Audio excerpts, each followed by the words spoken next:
औज़ुबिल्लाहिमिनश्शैतानिर्रजीम बिस्मिल्लाहिर्रहमानिर्रहीम अस्सलाम वालेकुम वरहमतुल्लाहि वबरकातुहू। तमाम देखने सुनने वालों को नाज़रीन, कैंसर एक ऐसा मर्ज़ है दुनिया के अंदर जो कैंसर होने के बाद आखिरी स्टेज पर जब पहुंचता है तो उसके बाद वो डायग्नोस होता है कि कैंसर हो गया, और मैक्सिमम उसके बाद जो है वो ज़िंदगी की गुंजाइशें का ख़त्म हो जाती हैं। तो आज इसके बारे में आपको बताते हैं कि जापान के एक साइंटिस्ट हैं डॉक्टर ओशिमी। इन्होंने जो है वो बेइंतहा अपनी ज़िंदगी की एक रिसर्च करी और उसके बाद इन्हें नोबेल प्राइज़ मिला। डॉक्टर ओशमी ने जो है वो सेल के ऊपर, इंसान के जो खुलिये होते हैं, सेल्स जो होते हैं, उसको रिन्यूअल ऑफ सेल की उन्होंने इस पे उसके ऊपर स्टडी करी, और कैंसर की इन्होंने कैंसर की दवा तो नहीं बना सके, लेकिन एक इन्होंने ऐसी एहतियात बताई है कि अगर ये एहतियात हर इंसान अपनी ज़िंदगी में कर ले तो उसको कभी भी ज़िंदगी में कैंसर नहीं होगा। तो डॉक्टर ओशिमी ने जब जो है अपनी जो है थ्योरी पेश करी तो इनको 2016 दिसंबर में नोबेल प्राइज़ दिया गया। और नोबेल प्राइज़ दुनिया का वो इनाम होता है जो सबसे बड़ा अवार्ड होता है, सबसे बड़ा जो साइंटिस्टों को दिया जाता है, और दुनिया का इससे बड़ा एजाज़ कोई नहीं होता जो नोबेल प्राइज़ होता है, जो साइंटिस्टों को दिया जाता है, और मुख्तलिफ़ लोगों को मुख्तलिफ़ कारनामों पर नोबेल प्राइज़ से नवाजा जाता है। तो एक बहुत बड़ी रिसर्च इन्होंने करी। उस रिसर्च का जब इनसे पूछा गया कि आपने क्या हल निकाला है, तो इन्होंने ये कहा कि मैंने दवा तो नहीं बनाई, लेकिन मैंने एक ऐसा हल निकाल लिया है कि अगर इंसान इसको अपनी ज़िंदगी में अप्लाई करे तो उसको कभी भी कैंसर नहीं हो सकता। तो जब इनसे पूछा आपने इसका क्या हल निकाला है, तो इन्होंने बताया कि इंसान जब भूखा रहता है, इंसान जब खाना नहीं खाता भूखा रहता है, तो उसके जिस्म में न्यूट्रिएंट्स ख़त्म होना शुरू हो जाते हैं। तो जब न्यूट्रिएंट्स ख़त्म होते हैं तो इसका जिस्म जो है अपनी अंदर से, बॉडी जो अंदर से है, अंदर का जिस्म जो है, जब उसके अंदर से न्यूट्रिएंट ख़त्म होते हैं तो कुछ हिस्से जिस्म के अगर अंदर से गल रहे हैं, सड़ रहे हैं, क्योंकि कैंसर जो होता है वो अंदर के बॉडी के पार्ट्स का गलना और सड़ना कैंसर होता है। तो अगर कुछ पार्ट बॉडी के अंदर से गल सड़ रहे हैं, अगर वो ख़त्म कर दिए जाएँ तो कैंसर ख़त्म हो जाएगा। तो उनको झाड़ने का तरीका उन्होंने ये बताया, उसको ख़त्म करने का तरीका, कि जब इंसान भूखा रहेगा तो भूखा रहने के बाद जो है उसके जिस्म को जब न्यूट्रिएंट्स की ज़रूरत पड़ेगी तो वो जिस्म के वो गले सड़े हिस्से जो अंदर से कैंसर बन रहे हैं वो उसको खाना शुरू कर देगा या ख़त्म करना, झाड़ना शुरू कर देगा। तो इनको इस बात के ऊपर नोबेल प्राइज़ दिया गया। अब जब इनसे पूछा गया कि अच्छा ये बताइए कि जो है वो अच्छा ये प्रोसेस जो होता है कि जिसके अंदर बॉडी जो है वो भूखा रहने की वजह से जो है वो जिस्म को खाना शुरू करती है, इसको ऑटोफेगी कहते हैं, ऑटोफेगी। तो ये ऑटोफेगी प्रोसेस कहलाता है। तो ये एजिंग को भी कम करता है, इससे आपकी जो है वो एज भी कम नज़र आती है अगर आप जो है वो भूखा रहना शुरू करें, और सेल्स में जो है वो बेहतरीन जो है वो आपके सेल्स में चेंजेस आती हैं, बहुत पॉजिटिव रिन्यूअल और सेल होता है आपका। तो इनसे जब पूछा गया कि अच्छा ये बताइए आप कितना अरसा भूखा रहा जाए कि ये ऑटोफेगी का प्रोसेस हो और इंसान को कैंसर ना हो, तो इनसे कहा गया कि बताएं ज़रा साल में इंसान कितना भूखा रहे।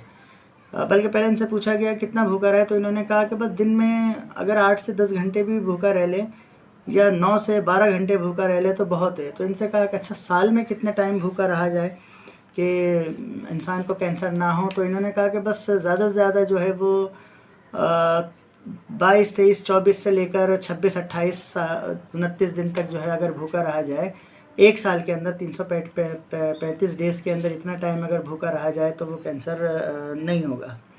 तो ये बड़े मज़े की बात है कि इनको इस बात के ऊपर दुनिया ने नोबेल प्राइज़ दिया। तो कुर्बान जाएँ हज़रत इज़्ज़त माब सैयदना नबी पाक सल्लल्लाहु अलैहि वसल्लम की सुन्नतों के ऊपर कि आज जो है 2016 के अंदर इनको नोबेल प्राइज़ ऑटोफेगी के ऊपर दिया गया। और यही ऑटोफेगी प्रोसेस जो है नबी पाक सल्लल्लाहु अलैहि वसल्लम ने 1400 साल पहले जो है वो मुसलमानों को रोज़े रखने का हुक्म फरमाया कि 8 से 10 घंटे जो है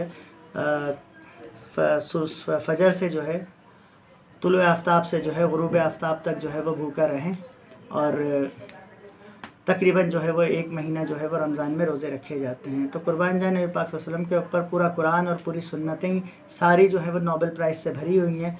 ज़रूरत इस चीज़ की है कि हमने सुन्नतों को पुश्त डाल दिया है और उस पर अमल नहीं करते, लेकिन जब साइंस की थ्योरीज़ हमें पता चलती हैं तो फिर हम उस पर अमल करना शुरू करते हैं। तो ये कितना बड़ी एक वो है कि एक ट्रुथ जो सामने आया है कि ऑटोफेगी का प्रोसेस जो है वो होता है और उससे जो है वो आपको कैंसर नहीं होता। तो नबी पाक सल्लल्लाहु अलैहि वसल्लम ने रोज़े रखने का हुक्म दिया, और रोज़े रखना हर मुसलमान मर्द औरत के ऊपर फ़र्ज़ किया गया जब उस पर रोज़े फ़र्ज़ हो जाते हैं। और आपको और भी मज़े की बात बताऊँ, नबी पाक सल्लल्लाहु अलैहि वसल्लम हर वीक जो है वो पीर और जुमेरात का भी रोज़ा रखा करते थे। जब आपसे पूछा गया उसका मफ़हूम है, इसमें अल्लाह कमी बेशी माफ़ करे, कि आप पीर और जुमेरात का रोज़ा क्यों रखते हैं, तो आपने कहा पीर का रोज़ा मैं इसलिए रखता हूँ कि मेरी पैदाइश का दिन है। ये बात बड़े शौक़ से बताई जाती है कि नबी पाक सल्लल्लाहु अलैहि वसल्लम अपनी पैदाइश के दिन रोज़ा रखते थे।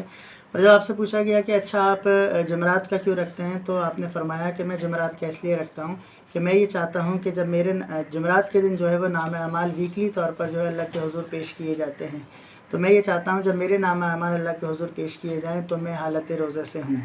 तो आज भी जुमेरात का ही दिन है। अगर आप लोग भी रोज़ा रखना चाहें तो बड़ी अच्छी चीज़ है। और जैसे आपको ऑटोफेगी का प्रोसेस मैंने बताया, तो महीने में नबी पाक सल्लल्लाहु अलैहि वसल्लम का जो है वो रमज़ान के अलावा और बाकी जो सुन्नत रोज़े हैं उनके अलावा हर महीने में आपका जो रोज़ों का तर्ज़ अमल था वो यानी हर हफ्ते हर पीर और जुमेरात को आपका रोज़ा हुआ करता था। और हर महीने की जो है वो 13, 14, 15 तारीख़ को भी आप रोज़ा रखा करते थे, या आपने हमेशा रोज़े रखे हैं जो हदीसों के अंदर मौजूद है।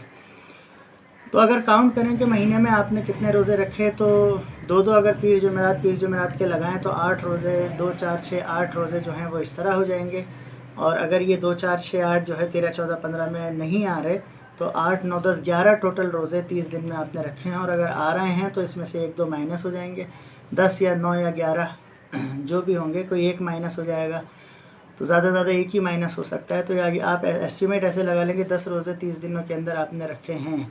तो अगर हम भी रोज़ों की आदत बनाएं तो बहुत खूबसूरत बात है कि इंसान को ज़िंदगी की बहुत सारी बीमारियां, जिस्म की कैंसर टाइप चीज़ों से निजात मिलेगी। और एक और आपको जाते जाते मज़े की बात बताऊं, खाली नबी पाक सल्लल्लाहु अलैहि वसल्लम ने, ये मैं अपने तज्ज़िया आपको बता रहा हूँ, इसमें अल्लाह कमी बेशी माफ़ करे, ये कौल रसूल नहीं है। नबी पाक ने तो फरमाया था कि पीर का रोज़ा मैं इसलिए रखता हूँ कि मेरी पैदाइश का दिन है, लेकिन 13 रजब जो है एक और की पैदाइश के दिन में आप जो है रोज़ा रखते थे, खाली अपने लिए नहीं रखते थे। हज़रत अली की विलादत पे भी आपने हमेशा रोज़ा रखा, अपनी विलादत पे भी रखा, और 13 रजब को भी आपने हमेशा 13 तारीख़ को भी रखा हमेशा। तो पीर का दिन आपकी पैदाइश का होता है, और 13, 14, 15 में 13 तारीख़ जो है वो हज़रत अली की पैदाइश का होता है। इसमें कोई इख्तिलाफ़ की बात नहीं है, इसमें कोई बहस की बात नहीं है। एक ऐसी दिमाग में बात आई तो इजहार किया कि अल्लाह के रसूल ने भी रखे हैं तो हमें भी रखने चाहिए। कम से कम 13, 14 का ना रखें तो यौम विलादत हज़रत अली अलैहिस्सलाम के दिन भी हम रोज़ा रख सकते हैं, और पीर को भी नबी पाक सल्लल्लाहु अलैहि वसल्लम की विलादत और 12 रबीउल अव्वल को भी नबी की विलादत पे हम रख सकते हैं। और रोज़ा रखने के ये फ़वाइद हैं। और कैंसर एक ऐसी मुल्क बीमारी है कि जिसके डायग्नोस होने के बाद जो इंसान की ज़िंदगी ख़त्म हो जाती है, और उसके बाद जो है आज तक उसका कोई हल नहीं निकल पाया। तो उम्मीद है कि आप तमाम लोगों से इस चीज़ को शेयर कीजिए। ये एक सदका जारिया भी है, क्योंकि